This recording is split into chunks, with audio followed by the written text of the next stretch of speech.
I'd like to talk to you today about making financial decisions when the world feels particularly unstable. And if there was ever a moment for that, this certainly feels like one. Every time there's a major global event, people say something similar, that they've never felt like the world is so uncertain or so troubling. Right now, it's the war in the Middle East. A few years ago, it was the pandemic. Before that, it was the financial crisis. It's inflation, artificial intelligence, political division. There's always something. And when these things happen, uncertainty stops feeling like something abstract and starts to feel more personal. We start wondering how it will affect us, our jobs, our families, our security. But here's the uncomfortable truth that I've learned from doing this work. The world is always uncertain. But what changes is simply how aware we are of that uncertainty.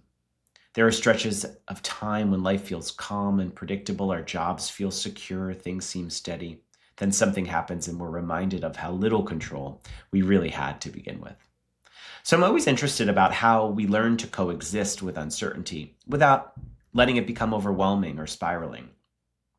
So let me give you a few real life examples from my work, and I think they might help to illustrate how we can cope a little bit better. I've had a lot of conversations lately about artificial intelligence. And for one, I don't know how my business will look differently in 5 years. It's not a question I can answer right now. I've had some parents asking me, what if artificial intelligence takes away the future and the stability of our kids? Others asking that they're fearful that their job may not exist because of big changes in artificial intelligence. So I don't have the answer to these questions, and neither do you. But what we can do is kind of make these uncertainties a little bit more concrete for us. So for the family that was concerned about their kids' future, for them, that meant continuing to fund educational savings because while that doesn't guarantee anything, it increases the kids' options in the future. Hopefully the kids have a little bit more to use for education, a little bit more opportunity. And that might mean that they have more flexibility, whatever the environment might look like then.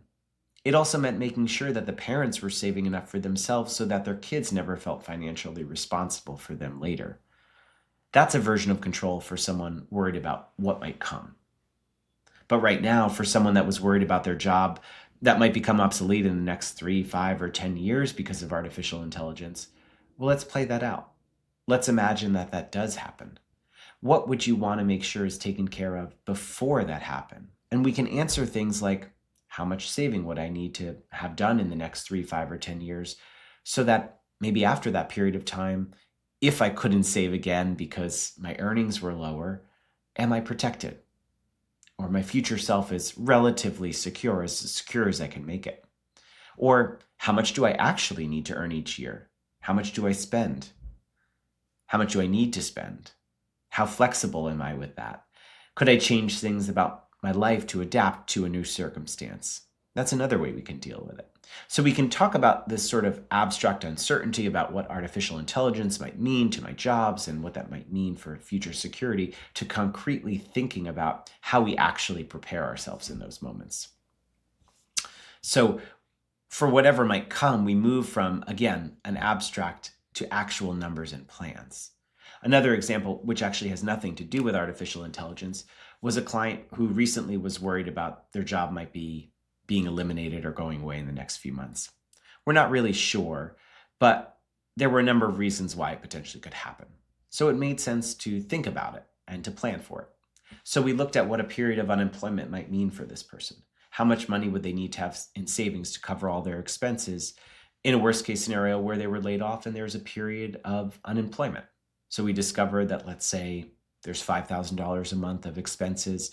And if we want to make sure that we have 6 months worth of unemployment protection, that there's about $30,000 in savings to cover them for that period of time.